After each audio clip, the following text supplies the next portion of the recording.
really saw history as a series of riveting stories. So every day they were treated in history class to a true tale told dramatically in his Tennessee accent. I'm not sure that he emphasized names and dates as much as would have been good for standardized testing, but he really worked hard to impart on them the passion that he had for history. So why would this delightful, he was a pastor and a history teacher from Tennessee, one of the neatest men I've ever met, why would he spend his life talking about history? And there's a book by Robert McKenzie, The Little Book of New Historians, and he argues that there are several reasons why we should care. And he says, God created us to be historical beings. On the earth, we necessarily live in time and space. We cannot survive without constantly recalling memories and learning from them. And in fact, God commands us to remember. He says, remember the days of old. Remember Christ. Remember the Creator in the days of your youth. Remember you escaped from Egypt. Remember that God allotted you an inheritance. I am convinced that our own personal stories of redemption and the process of sanctification are worthy of being told. And in fact, that is an important evangelistic tool to share the gospel, is to tell your story. And also to tell your story to your kids and to your grandkids. It's also, history is foundational. The historical facts of the creation of the universe, the fall, the incarnation of Christ, his death and resurrection, and our redemption are foundational to our beliefs. Each of those are historical facts that have been under attack but have survived the withering attacks that the secular world has put against it. So our faith relies on the reality of history. Another reason is that as believers, we are a part of a community of faith that spans the ages. This is what the Apostle Creed means when it refers to the communion of saints. We might envision the day when every tribe and nation sits around the throne, but we can't forget that that's also going to pass through the ages, and people will be there representing every historical age. So history in this way gives us community. Also, our faith informs us that history is God's story involving his image bearers. So each of those stories is important for eternity. He also, at much cost, decided to physically enter history. So this is significant to him, so it must be significant to us. In addition, he commands us to share these things with our children. I was talking with Hal just a little bit ago about the process of sanctification and how I am personally motivated by stories. Not so much by dictums, but by stories. And to hear and to read about men and women of the Old and New Testament who, although flawed, were victorious. And they were victorious because they stayed close to Christ and the Holy Spirit gave them power. So history can play a role in our sanctification as well. It's motivating. It illuminates a path for us to travel. So, question, we'll change gears here a little bit. What would you consider if you were in fact going to write a book of history over the last 12 months, what would you consider to be one of the most significant things that's happened in the last year?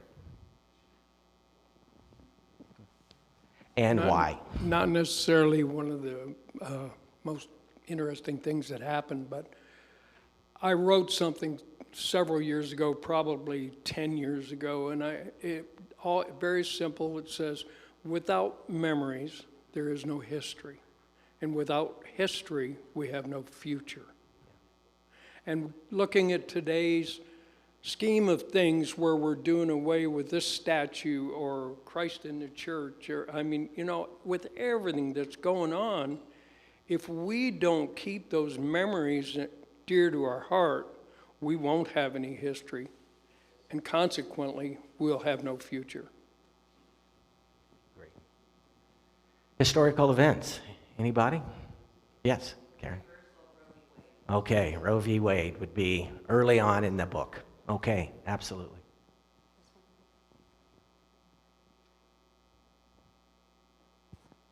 Personally, I believe we as Christians don't teach our children the Bible is historical. We teach them as stories, and as such, they don't believe that they're true. These are true people. And we don't emphasize that enough, I believe, to make them understand, you know, Abraham walked the earth. He was here, you know, but, so I think that's one of our downfalls. Matt?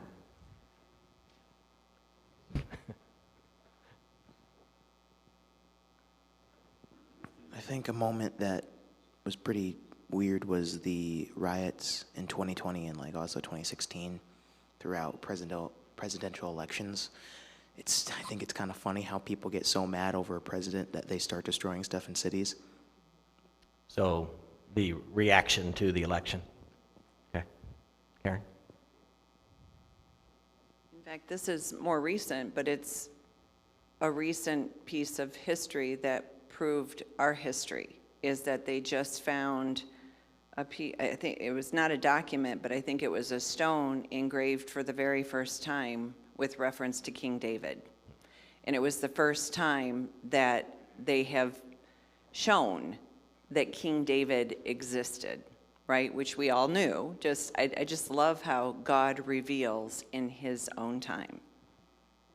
Yeah, not one piece of archaeological evidence has ever disputed the biblical text.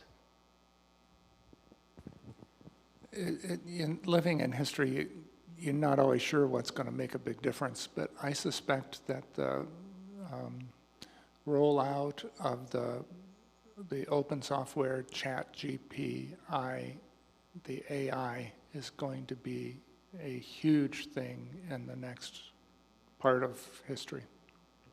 Yeah, absolutely. Bob?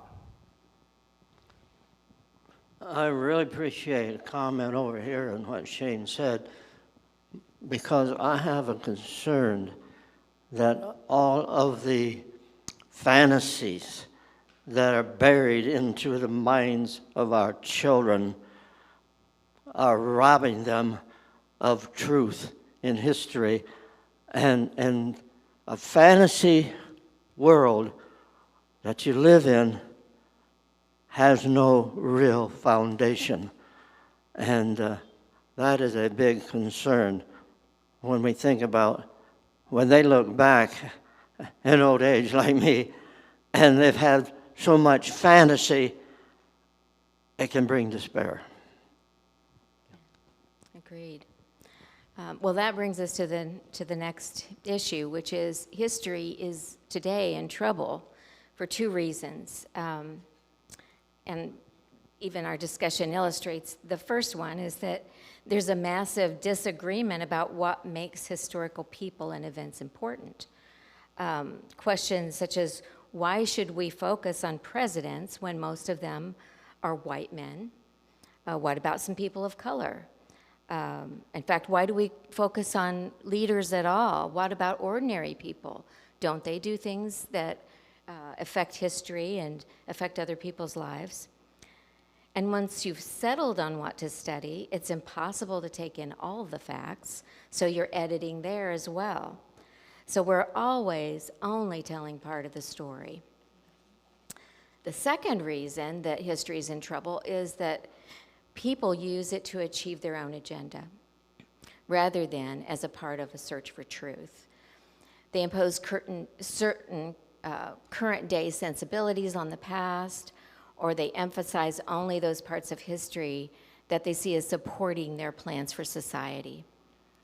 So the last 3 weeks, we talked about the distinction between science and scientism, where science is bound by laws of investigation and discovery, as opposed to scientism, which is just the idea of using science to, in fact, further your agenda. It's not science at all, but it is common.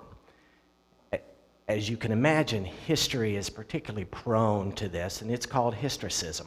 And what you're doing there is taking ideas about history and molding the narrative, what you include in history, to, again, further your agenda. So we have to be really careful to understand that there is a distinction between historical facts or ideas and historicism. Particularly, as in science, when you have someone who is authoritative, you think, yeah, this guy is smart, and he's from a well-established university, it must be true. The same is true in history. And that is, if we have someone who we believe is right, or maybe a network that we favor, or a magazine that we favor, we sometimes adopt that as our thinking, when in fact it may only be an agenda that is being promoted. Yeah, as you mentioned, Bob, we need to be discerning to be sure that what we're getting is a reasonable account of history. So we need to look at how historians who are careful about their craft approach it. There are a few things. One is they prefer to have access to as many primary or secondary written sources as possible. They also prefer for those sources to have been written as close as possible to the date in which the person or the event occurred. They want the sources that are to be, as possible, extensive in scope and provide lengthy descriptions or narratives that detail the place or the event or the person. They also prioritize sources that are disinterested in the subject, and they don't have an obvious personal stake in the story. And finally, they look for sources that corroborate. If you have a lot of agreement on how something happened from various sources, then that is a plus. If a historian is not using everything at his disposal to get at the truth, or they're dismissing or glossing over important factors, we may be rightly suspicious of their motives.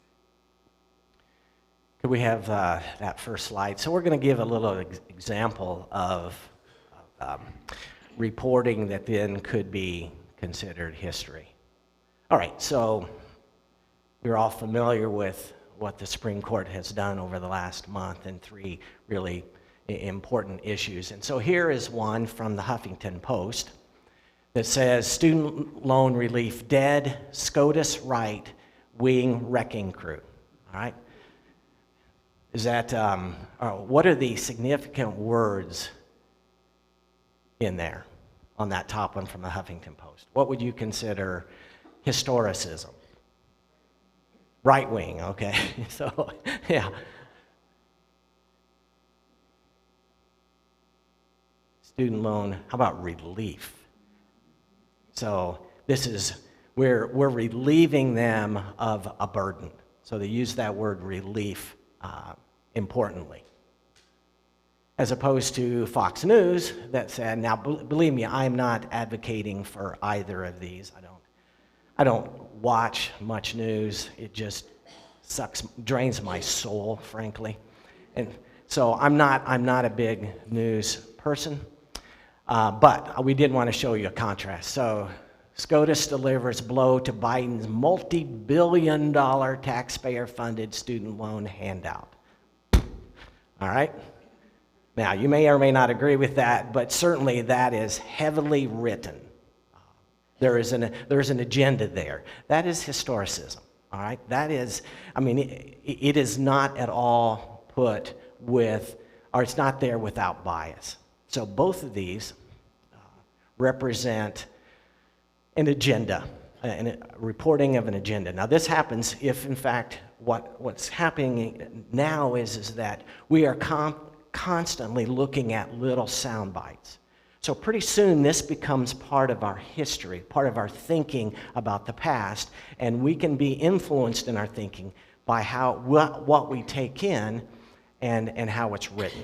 All right, so I would not recommend either of these headlines to be incorporated into your understanding of history. I just wouldn't.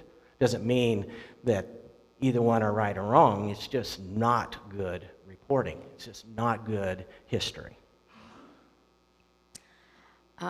However, everyone writes from some point of view. So it's good to know what the point of view is before you read something so that you can take it in that sense. So we're going to look at how history has been seen by 4 different popular worldviews. And this is just an overview, but secularists believe that history is the evolution of both organisms and society, from simple to complex, from weaker to stronger. Progress is inevitable, in their view. From this viewpoint, historical events don't necessarily have to be judged simply on their merits, but they can be dismissed as unevolved. This is where we may see historic figures being discredited, classic literature is being edited, statues torn down because the lives or the beliefs of these historical people involved do not mesh with current beliefs. Then we have Marxists. They view history in a similar way, but mostly focused on economics. To the Marxist, society is guided by nature through certain economic phases in a constant upward spiral, from tribalism to slavery to feudalism to capitalism and then to socialism. At this point, there is a big clash, ongoing clash really, which is always very bloody, between the bourgeoisie and the proletariat, until finally that clash is resolved by arriving at communism. I wanted to add a story about secularism. I have a colleague who we would see each other quite a bit, and he was troubled by the story of Abraham and Isaac, and believed that story represented only child abuse. There was nothing more to that story, nothing less, and therefore he hated the idea. But what he is doing is certainly didn't understand the story at all in the context of what was going on in the culture. And it took a long time and a lot of discussions to unpack the story of Abraham and Isaac and how it is in fact not at all what he thought, but very much different from it. But that story so troubled him that he would have nothing to do with Christianity, that one story. So stories can be powerful, and particularly powerful if we don't know the cultural background to it, or at all have any sense about where the story came from. Okay, postmodernists, those poor people. They just, for the most part, the extreme postmodern believers basically dismiss everything. They believe in something called nihilism, where there can't be any real truth. History has nothing to offer us. In fact, it cannot be discovered. So they are in the process of deconstructing the history that we have, tearing down statues, rewriting the historical books, because in fact they were all written by white men. So they are in the process of deconstructing so they can reconstruct with this idea of telling the story from a much more favorable perspective that they have. So as Christians, we do not rely on any type of evolutionary process. We can't get away from Darwin. And Darwin has affected every aspect of our thinking. And so if you believe, in fact, that men and women will continue to evolve, and with that, the evolution of thought and of history, then you need to get rid of the past to develop the future. Well, Christians, of course, we do not think that. We hold fast to the scriptures that have been proven through history, archaeology, science, human nature, and prophecy. Our faith is not bound together with theories, but through the real living person of Jesus Christ, who came to earth as a man, died, rose again, and now sits at the right hand of God. Those historical elements are the foundation of our thinking.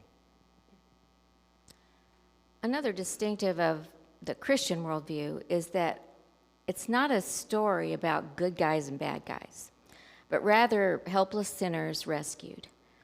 In Bible accounts, often the hero also acts as a villain sometimes. This honest accounting of humans and the details included lend credence to the narrative. For Christians, as Alexander Solzhenitsyn put it, the line separating good and evil passes not through states, nor between classes, nor between political parties either, but right through every human heart. So, how should we then view history?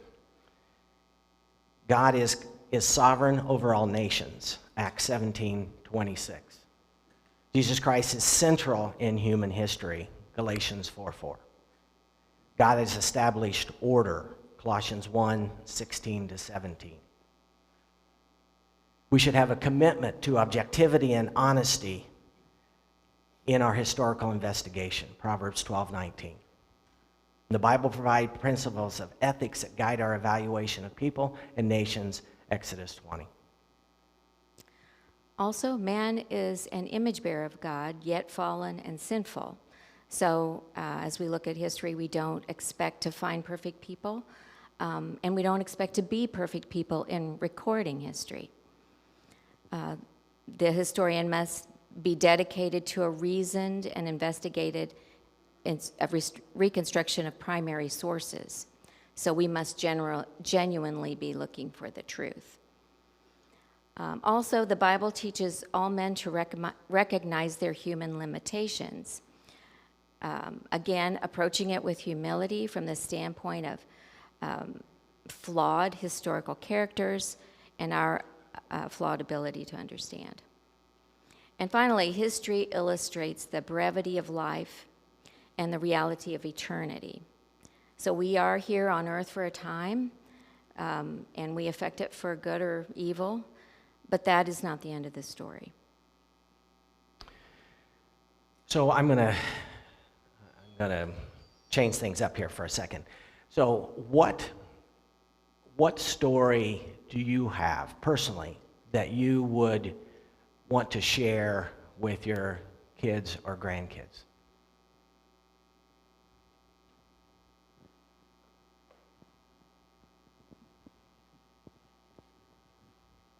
We'll come back to you.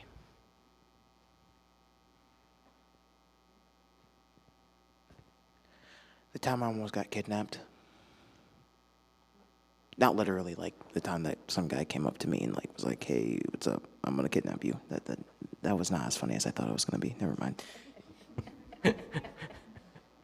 Appreciate the explanation. Some of you remember me walking around in a top hat and long coat and stuff, and that experience taught me a lot, but more than anything, I hope that I can share with my kids what I learned from that historical perspective.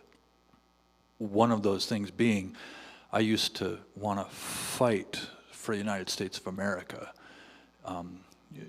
Seeing that clip or hearing other things that, Shane's preaching about today, what were so adamant for me, and yet what I learned in the process from the historical perspective was that the United States is not supreme, but the kingdom of Christ is.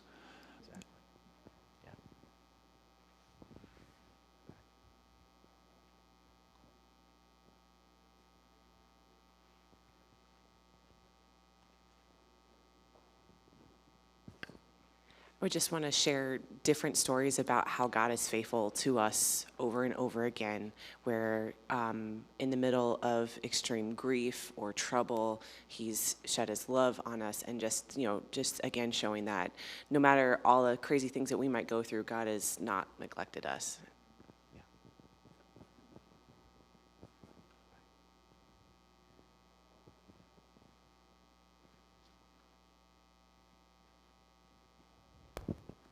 I think one thing I learned, that it's not a church that saved me, that it was really Jesus Christ.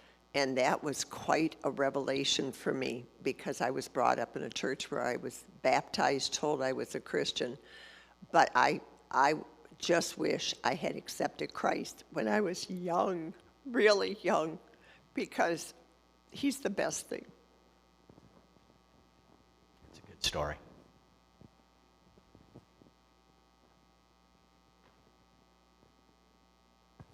One of the things I really appreciate hearing from other people are the mistakes that they've made, so that I can avoid that. And so I try to think about that in my own life, sharing the mistakes that I've made in the hopes that they'll be wiser than me and not take that same path.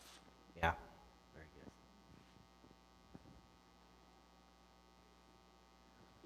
Yeah.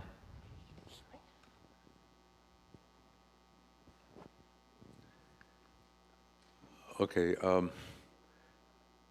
part of my history is to have lived through the Depression.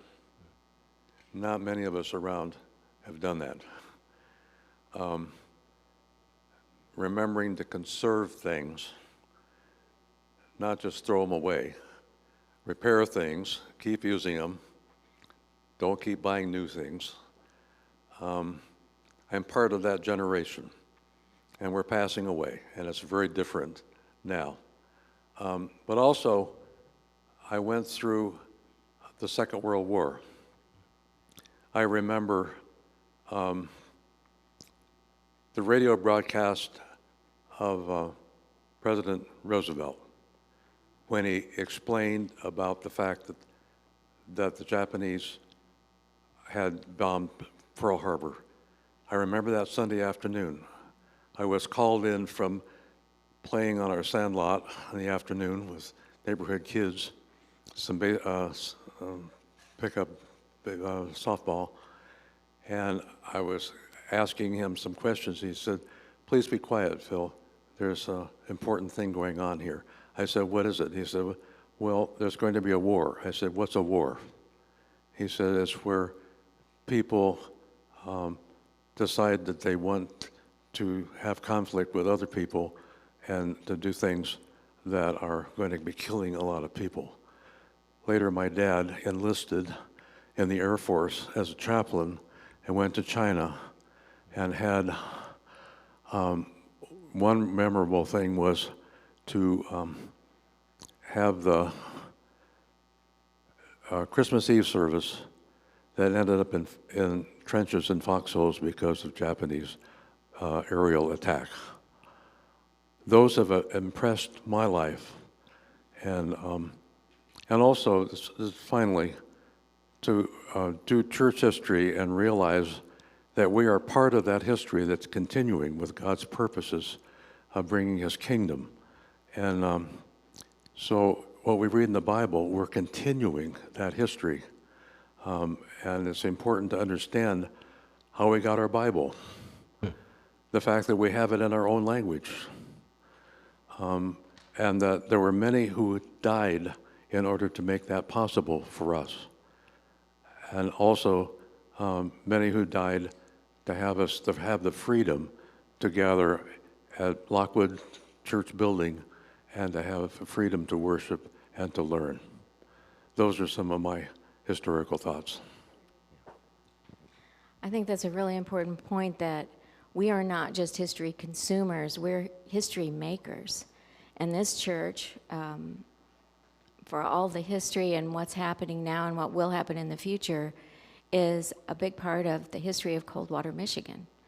And we need to, I think, always be aware of that. We are history makers in our family, and our children and grandchildren will tell stories of our faith, hopefully. So we need to be aware of that. I want my grandkids to know that Jesus loves them and that he is running after them with open arms. And when I thought of when Phil was speaking about things that are broken and repairing them, and that's what he's doing with me, and that's what he'll do with all of us. Very good. Did you get kidnapped twice, Matt? Almost. All right. No, but seriously, I kind of want to tell my kids about my mom, because I feel like it was a very important thing in my life to be raised by someone that was a loving person, and giving and being so lucky that I could have someone that was that loving to me and not someone that would treat me like crap every day. I want my kids to know that they're lucky to have, well, not have me, but yeah, a little bit. But that they'll have people in their lives that will love them for them, and that God loves them, and that they'll experience great things, and that's all from God and not from me, because I'm not really that great. I know this congregation feels that way about your mom, for sure. Okay. As believers, we should not see history as being at odds with our faith. We must study it with discernment, but not dismiss it as irrelevant. Rather, we should encourage our bright young people to go into the field to vividly and accurately tell the story of what God is doing with flawed people to accomplish his grand purpose. Our faith is based on actual history. In fact, it hinges on it, and we can be confident.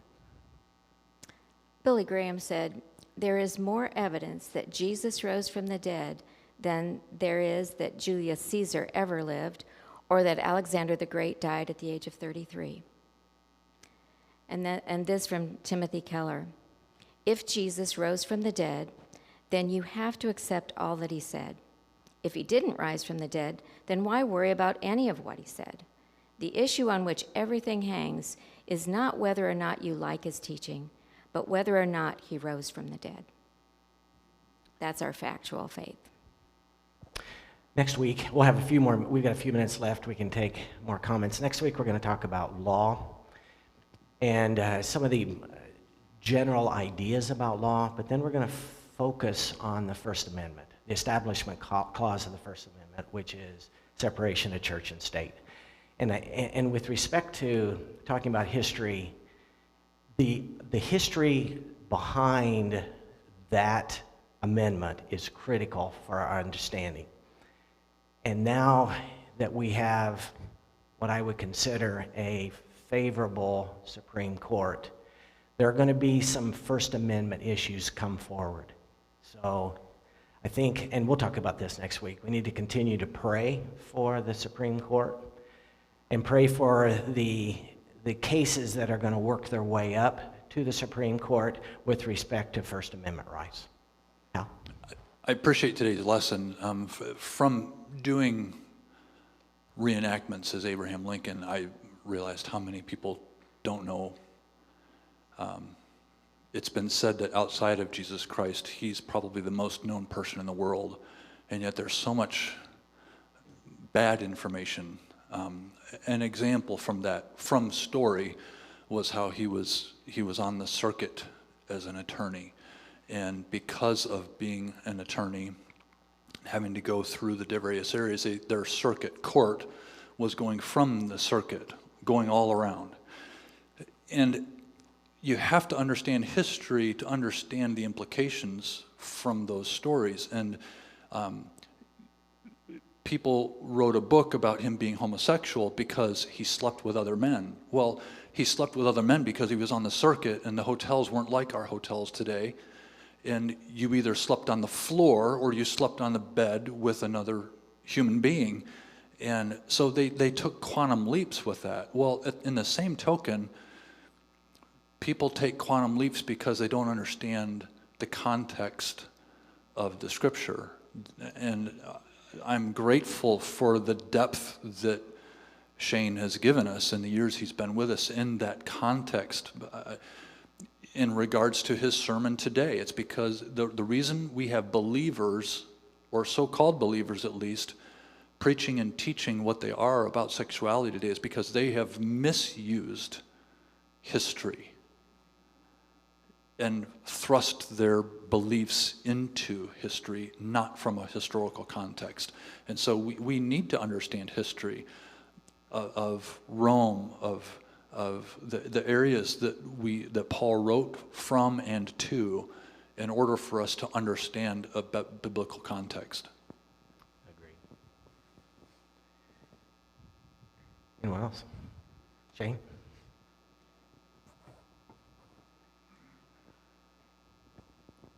I have a concern that Christians, and particularly Christians who are on the conservative side of the spectrum politically, have sometimes taken issue with historical perspectives that don't agree with the conservative side of things.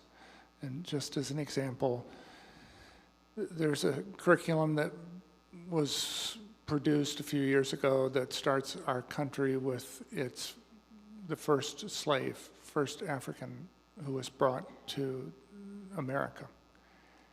And so what happens is people create battle lines.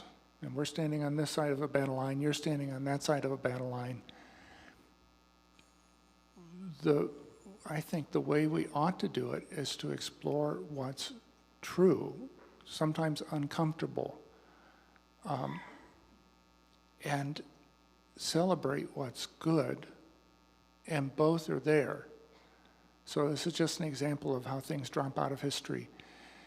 The 1918, what was called the Spanish influenza, killed something like 750,000 people. I never heard about that in school because it didn't fit the American story. It was a huge thing, but it just was forgotten as far as textbooks were concerned because it didn't fit the story we want to tell. And I think we have to have courage to be able to look at the things that don't fit the story, just as the scriptures do. As Karen mentioned, some of these people who are our great heroes also did some pretty terrible things.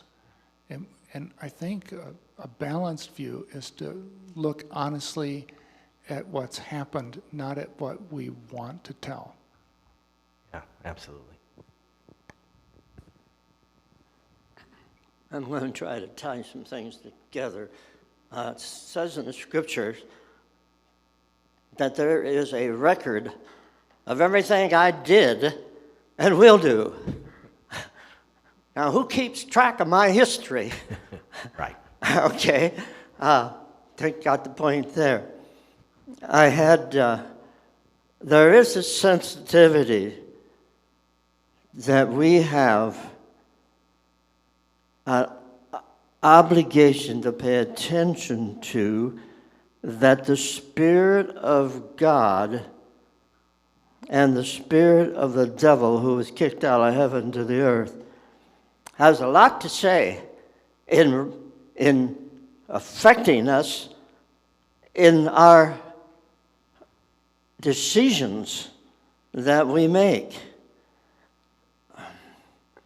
I know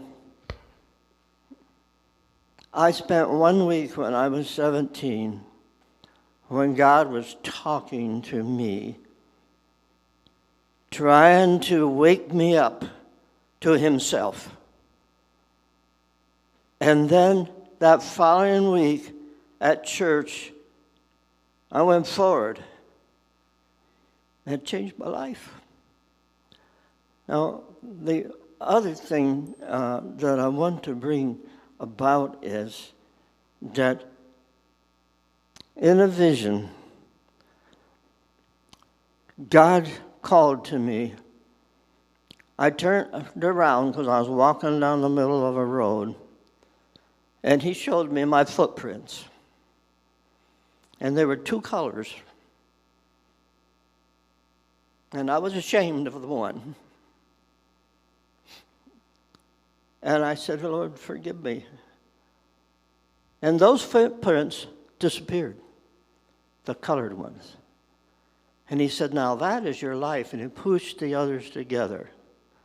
The other is forgiven. The history that I want is the history Jesus wants. And if we are listening to him, we can walk a lot better. We're going to close on that story. All right. Okay, so next week, law, First Amendment. All right, thanks for coming.